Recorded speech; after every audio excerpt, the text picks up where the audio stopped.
Well, here goes, Bunky. I got a lot of things, so I got to make it brief.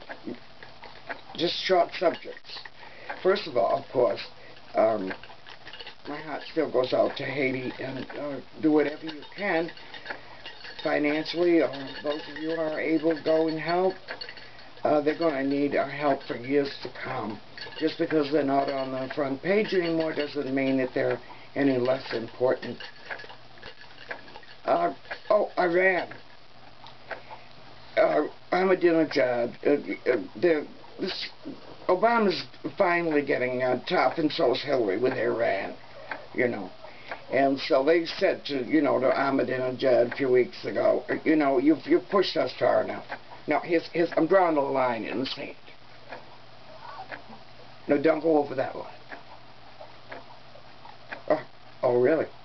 You begin to piss me off. Okay, cross this line.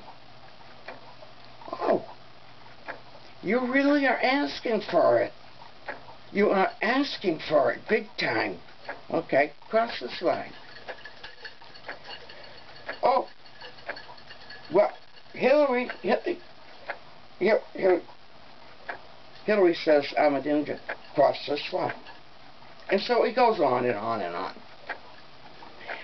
In Pakistan today, they got like the second leader or in command, Al-Qaeda command, and he knows Bin Laden, and he probably more than likely knows where he is, and so dust off the old waterboard, or even better, hook up his testicles to a 220 line. That's enough, 220 line. And then, hey, where's Bin Laden? I don't know. Zzz. Okay. You think you remember where he is? Oh, you don't? Zzz. Give him a little bit of that. Okay. He's known as the father of roadside bombing. And think of all the innocents that have been blown up because of him, and I'm not going to worry about a waterboard. Al Gore.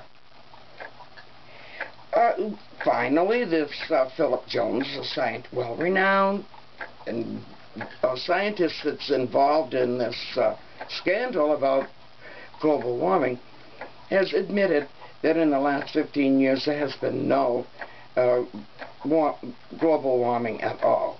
And when they were speaking about it being in like 1880 and again in 1910, he's not even sure of those figures. They have no way to prove it. And it's been a big hoax. And Donald Trump said today he thinks that Al Gore should give back his Nobel Prize. He's been making money off of people's fears. And I said a year and a half ago boldly, there was no such thing. There isn't. Oh, the New York Times had a 12-page article about the teabaggers, Yeah, didn't want to say anything about it when they were actually meeting all over the country by the millions. And did you know that these people were violent, hate-mongering people, probably with white hair, and they got their walkers, and they're going on, and they're marching on Washington, and they're so dangerous. I never heard one violent thing about any of it. But you know that wingnut, the Professor Amy, what's her face, that shot people in the head, she was an obsessed wingnut who was obsessed with Obama. Well, that's just an isolated incident, It's nothing really. These people, it's just isolated altogether. And so, don't worry about the teabaggers.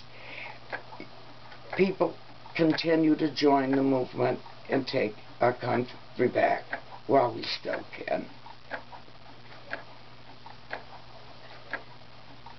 Oh, did you know that Obama's talking about nuclear power today? Oh, yeah. Oh, only other time I heard him speak of it except for casually a couple of days ago. It was way back when he was running for office, and I think that he was on either Sean Hannity or Bill O'Reilly, and they were questioning him, and they continued to question him and not let up until he said, yes, he was for nuclear power. Of course he wasn't. Scott Brown, thank God for you. They're dropping like flies. Did you know the last little video I made? I said, get rid of the boy, get rid of Patrick Kennedy, Rhode Island, and he must have heard the way I felt, because he's resigned. He's not going to run next year. He's a crook, you know, all the Kennedys are crooks. And that will be the last one. And Caroline, you know, of course, I want to be Kennedy. Stupid woman.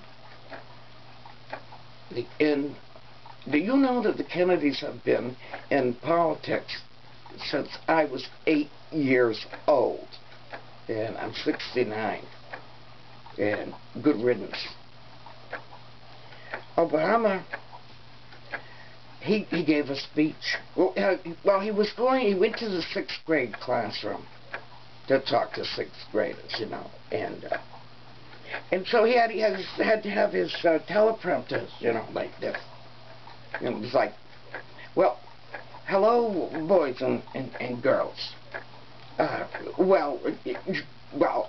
Whichever one you are, you don't have to be either. You know that. Don't tell, don't ask, don't tell, you know.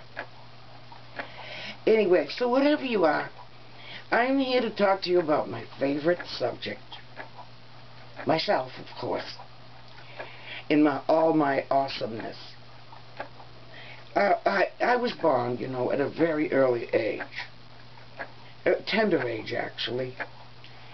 And my father, you know, took one look at my countenance, and I was so overwhelmingly beautiful that he couldn't bear the light, you know, and so he left abruptly for Kenya. And so my grandparents, white grandparents, I would have run as a white man. I could have, I'm half white, but the thing is that I wouldn't have got elected.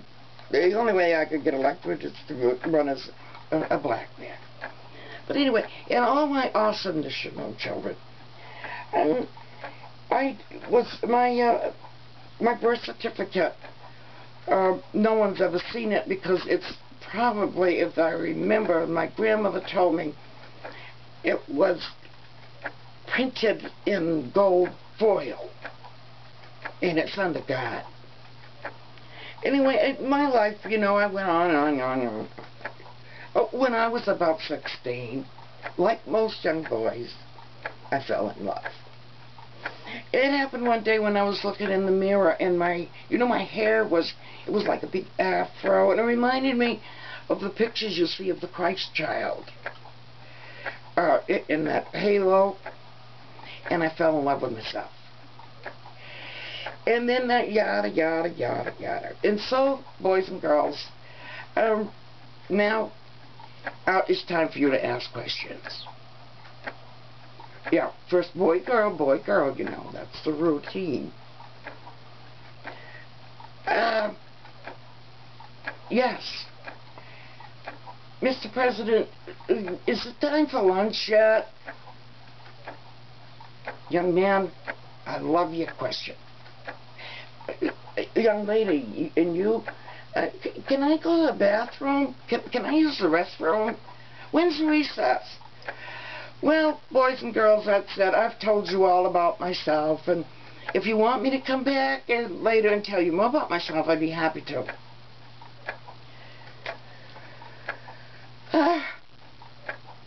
Do you think that there's a coincidence that Toyota's being sued and having all these problems? No. You see, GM and Chrysler need a boost. So, bye, Toyota.